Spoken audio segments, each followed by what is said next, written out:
입간판 세워라.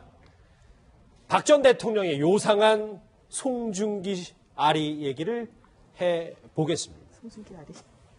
이 국정농단의 재판을 멈추게 할 결정적 힘에는 누가 될까요? 먼저 이 송중기 씨와 관련된 얘기를 좀 해봐야 될 것 같은데요. 박 전 대통령과 송중기 씨의 만남, 과거 영상부터 만나보시죠. 반갑습니다. 앞으로도 대한민국의 최고 한국 스타로 많은 활약을 기대하겠습니다. 감사합니다. 지난주에 방송이 됐었는데 반응이 그 소개가 되고 나서 네.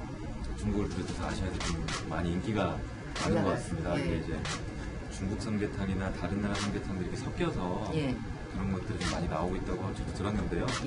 아무리 봐도 한국 삼계탕이 가장 맛있는 것 같습니다. 네. 재료도 좋고요. 네, 정말 관광 홍보대사로서의 큰 역할이 기대됩니다.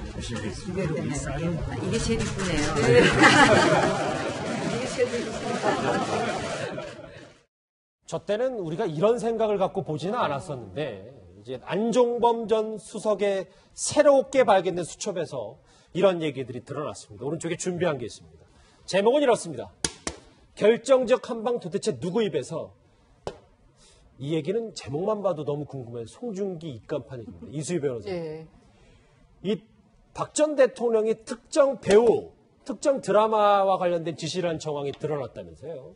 그러니까 이제 박근혜 전 대통령이 이렇게 지시를 한 상대가 안종범 수석이에요. 안종범 수석은 또 이런 일까지도 수석 신분에서 해야 됐다는 면에서 참 여러 가지로 자괴스러웠을 것 같은데요. 그러니까 내용이 뭐냐면 이제 한류 체험장이 서울 도심에 있어요. 그 체험장에 이게 모르겠어요. 박 전 대통령의 아이디어인지 아니면 이것이 그 차은택 그 전 단장이 관여돼 있던 것이기 때문에 뭐 차은택 전 단장의 민원을 최순실 씨를 통해 가지고 박 전 대통령이 안수석에게 그 전달한 건지는 모르겠습니다만은 여하튼 지시사항은 그런 거예요.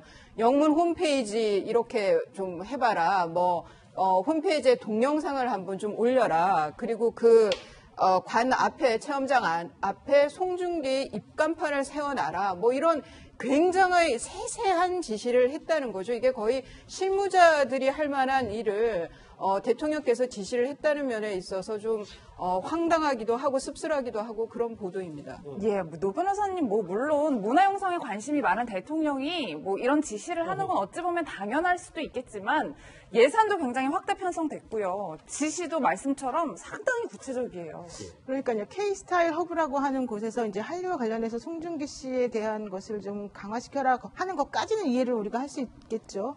그런데 지금 이 변호사님 말씀하신 것처럼 송중기의 발자취를 영상으로 만들어라든가 영문 홈페이지가 없는데 그거를 만들어라. 또 온라인 예약 기능을 좀 집어넣고 체험 블로그를 좀 운영할 수 있도록 해라. 이거는 사실 우리 일반인이 보기에도 지나치게 구체적인 지시사항이거든요. 근데 그것을 직접 박근혜 전 대통령이 안종범 수석에 얘기해서 안종범 수석의 수첩에 그대로 적혀 있다라고 하는 얘기니까 얼마나 이분이 송중기 씨를 사랑했는지 참 그렇고 특히 26억 원의 예산이 171억 원으로 지금 두 번의 증액 과정을 거쳐서 올라가게 됐는데 그 과정도 왜 이렇게까지 했을까라는 부분도 조금 좀 석연치 않은 부분이 있긴 한데 아마도 송중기 씨를 정말 좋아하지 않았을까 생각해봅니다. 그러니까 저 정도 세세한 건 사실 실무 과장선에서 다 알아서 하는 거 아니에요? 그렇죠. 사실 대통령은 큰 그림을 그리는 거고 방향 정도를 설정해 주는 것이지 본인이 그것에 대해서 하나하나 구체적 지시사항을 깨알지시할 수는 없는 거거든요. 야, 저렇게 모아놨더니 참 박 전 대통령이 꼼꼼하게 송중식 관련해서 지시를 하긴 했었군요. 그렇다면 박근혜 전 대통령은 왜 이렇게 드라마에 큰 관심을 가졌던 걸까요? 영상으로 보시죠. 태양의 후예가 드라마 자체로도 해외 30여 개국에 판권이 팔렸을 뿐만 아니라 화장품, 패션, 식품과 같은 우리 상품의 해외 수출에도 긍정적인 영향을 미치고 있습니다. 그런데 그 드라마를 본 수많은 중국 시청자들이 극중 주인공들이 입고 나온 의상과 패션 잡화 등을 사기 위해서 한국 쇼핑몰에 접속을 했지만 결제하기 위해 요구하는 공인 인증서 때문에 결국 구매에 실패했다고 합니다. 지금 돌이켜보니까 저 구체적인 드라마 얘기도 많이 했었네요. 박 전 대통령이. 그렇죠. 그러니까 한간에는 이제 박 전 대통령이 굉장히 드라마 매니아다. 많이 본다. 이런 이야기도 있었는데 또 이제 그 박 전 대통령과 함께 생활했던 김마겁 씨라고 그분이 이제 인터뷰를 통해서 한 걸 보면 뭐 텔레비도 없다 뭐 이런 이야기가 있었지 않습니까? 예. 근데 또 이번 그 특검 조사 과정에 보면 조윤선 전 정무수석 뭐 장관이 그 문자를 이제 보낸 게 있어요. 이제 이런 드라마가 요즘 괜찮습니다라고 이제 드라마를 몇 개를 추천을 해준 게 있습니다. 이제 그런 걸로 비춰봤을 때는 아마 대통령이 사실 드라마를 그래도 즐겨본 것이 아닌가라고 좀 추정할 수 있을 것 같아요. 특히 그 드라마를 보면서 어떤 세상 사람들이 살아가는 모습이라든지 또 일상적인 용어. 왜냐하면 박 전 대통령이 쓰는 어떤 말이라든지 이런 용어 자체가 보면 굉장히 좀 시중에서 많이 쓰는 예를 들어서 조금의 어떤 뭐라고 할까요? 학문적이나 뭐 이런 것이 아니라 이제 그런 게 이유가 보면 결국 이 드라마를 많이 봐서 드라마적인 말을 많이 쓰는 거 아닌가. 그 영향을 많이 받았다. 네. 그래서 이제 드라마를 많이 보는 것이다 해서 사실은 저도 놀란 게 어떻게 정무수석이 이때 이런 드라마를 보십시오라고 드라마 추천까지 할 수 있는 것인지 그 드라마를 보면 뭐 아까도 이제 자막에 나왔지만 뭐 질투의 화신, 뭐 혼술남녀인데 사실 혼술남녀 같은 경우는 이제 혼자 살면서 뭐 하는 거 아니겠습니까?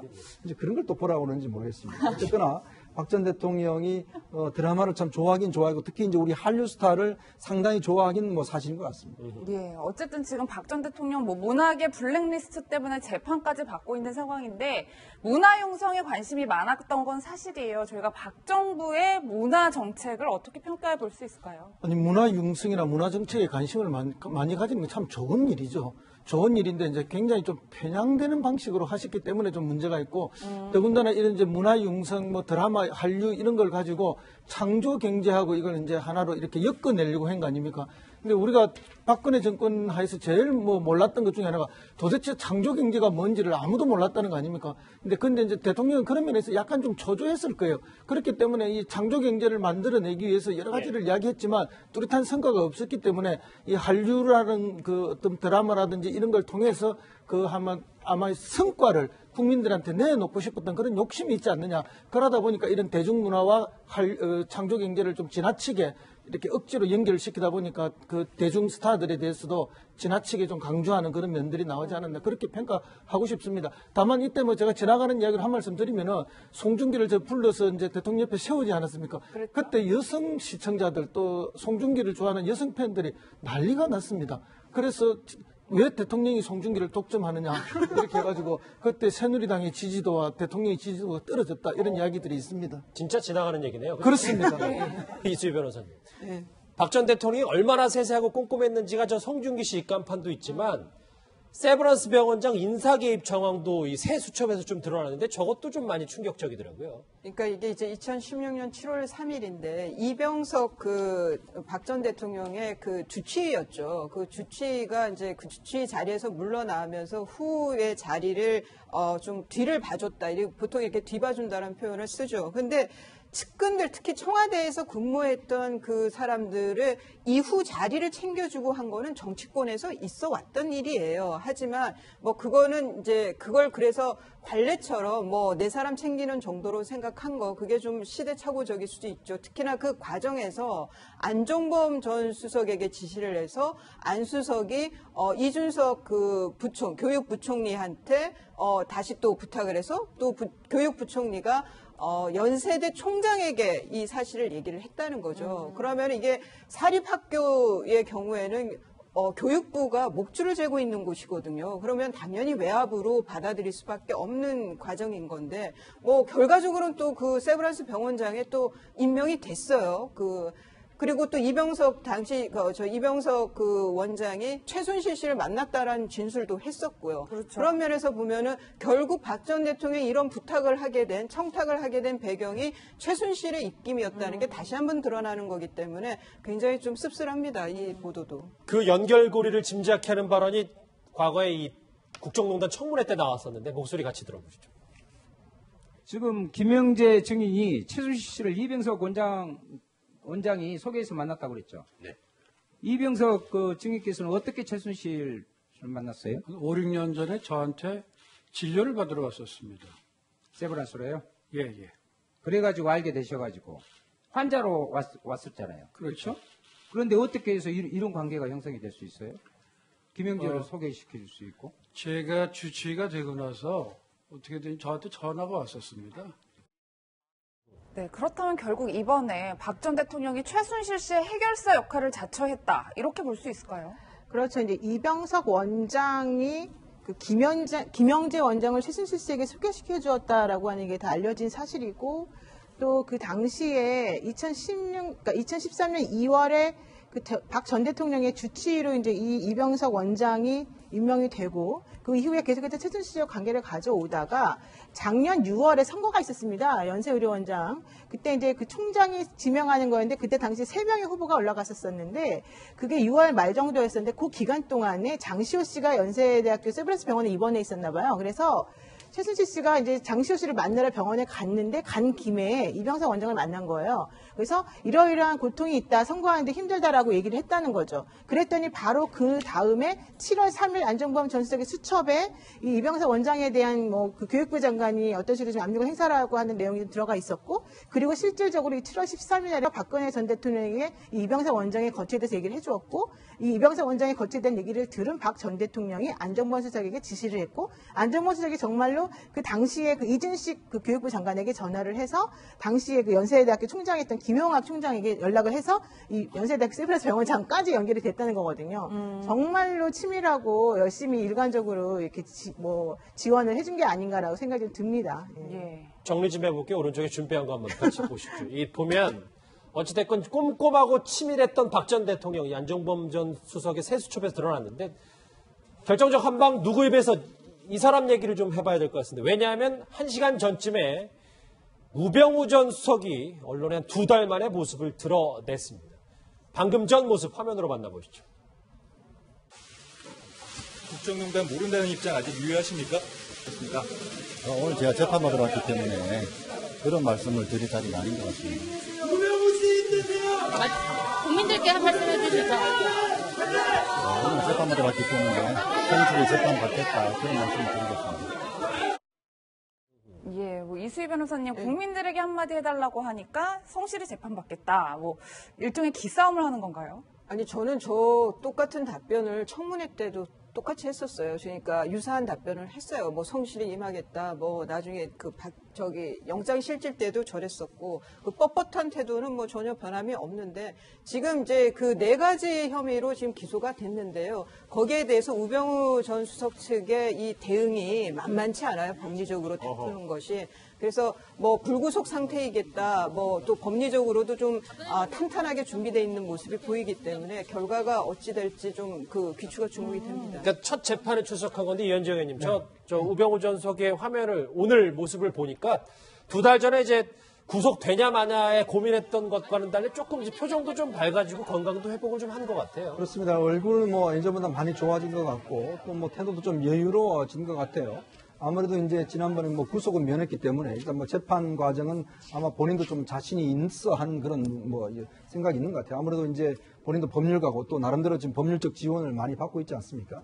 그렇기 때문에 일단 뭐 지금 앞으로 지루한 뭐 재판이 진행되긴 하겠지만, 일단 뭐 우병우 수석 입장에서 본다라면 예전보다는 뭐 상황이 훨씬 좋아졌다, 이렇게 평가할 수 있겠죠. 알겠습니다. 4명의 인물들이 있는데 3번째 인물을 좀 봐야 될 것 같습니다. 아마 이 말풍선안에 있는 말 중에 이 얘기가 제일 궁금해서, 예의를 지켜라. 무슨 말인지 최순실 씨가 한번 태도가 또 한번 도마 위에 올랐는데, 그동안의 최순실 태도 관련해서 얘기를 좀 해보겠습니다. 예, 노 변호사님, 저는 이제 보고도 믿기가 어렸는데 검사를 향해서 일종의 훈계를 했다는 거예요. 어떤 얘기인가요? 그러니까 이제 어제 있었던 417호 법정에서 있었던 일인데, 이제 당시 검사가 강혜민 검사였는데, 강 검사가 변호인이 너무 현란하게 여러 가지 미사여구를 구사하면서 유도신문하고 있다, 이런 식으로 말했죠. 그랬더니 최순실 씨가, 검사님, 저희가 이미 모신 대통령 아닙니까? 예의를 좀 지켜주세요라고 얘기를 했다는 건데, 그래서 법정에서 이제 재판장한테 제지를 좀 당했습니다. 예. 근데 아마도 지금까지도 이 최순실 씨의 태도를 보면은 상당히 뻣뻣하고 상당히 당당하고 상당히 본인은 아무 죄가 없다, 이렇게 생각하는 것 같아요. 예. 그동안 최순실 씨가 이제 헌법재판소에서 얘기나 법정에서 어떤 얘기를 했었는지 과거 목소리 한번 듣고 오겠습니다. 그거는 그렇게 얘기하시면 안 될 것 같습니다. 그거는 말하고 싶지 않습니다. 아까 제가 설명을 드렸습니다, 저쪽에. 어떤 이권을 도모했는지 구체적으로 말씀해 보십시오. 피청 부인이 누구죠? 대통령입니다. 일단 이 최순실 씨는 예의를 지켜라, 아직도 지금 뻣뻣하고 자신감에 넘치는, 워낙 지금 재판을 많이 하다 보니까 본인도 경륜이 쌓이는 것 같습니다. 마지막 인물 삼성 지원 알고 있었다. 이 얘기를 좀 더 마지막으로 짚어봐야 될 것 같아요. 예, 이수희 변호사님 네. 뭐 정유라 씨에 대한 조사가 새 국면을 맞은 듯한데 재청구 얘기가 솔솔 나오고 있어요. 그러니까 이게 삼성 지원을 뭐 그 포스트잇 붙여놔서 자기는 아무것도 몰랐다라는 건데 지금 그 조사를 받으면서는 좀 새로운 사실들이 나왔나 봅니다. 그게 이제 그 주된 내용이 삼성 지원을 정유라 씨가 알고 있었다는 거죠. 뭐 블라즈미르와 그 스타샤라고 하는 차무라입니다. 말이 삼성의 돈으로 샀다라는 내용을 알고 있었다는 건데 좀 더 지켜봐야 될 것 같습니다. 조사 내용을. 근데 이제 아무래도 처음에 그 정유라 씨가 보였던 여유만만한 태도하고 비춰봤을 때 두 번, 세 번에 걸친 소환 이후에는 말이 없어지고 예. 또 표정이 어두워졌잖아요. 그랬죠. 근데 그것과 관련해서 지금 현재 나오고 있는 얘기는 업무방해라든가 학사비리 관련해서는 본인이 계속해서 입을 다물고 잘 모른다는 식으로 얘기를 하지만 나머지 부분에 대해서는 어느 정도는 알고 있는 것처럼 말을 되게 잘하고 있다. 장시호 씨처럼. 예, 그래서 오히려 그 검찰 측에서 얘기하는 것은 오히려 이 정유라 씨가 말을 정말 잘하더라. 그래서 상당히 고무적으로 지금 생각하고 있다. 이런 얘기를 지금 나오고 있거든요. 아마도 좀 지켜보면 좀 더 좋은 결과가 나오지 않을까 생각합니다. 예. 국정농단의 결정적 한방 도대체 누구 입에서 더 터져 나올지 지켜보겠습니다. 정리할게요. 여러분은 지금 뉴스특급과 함께하고 계십니다.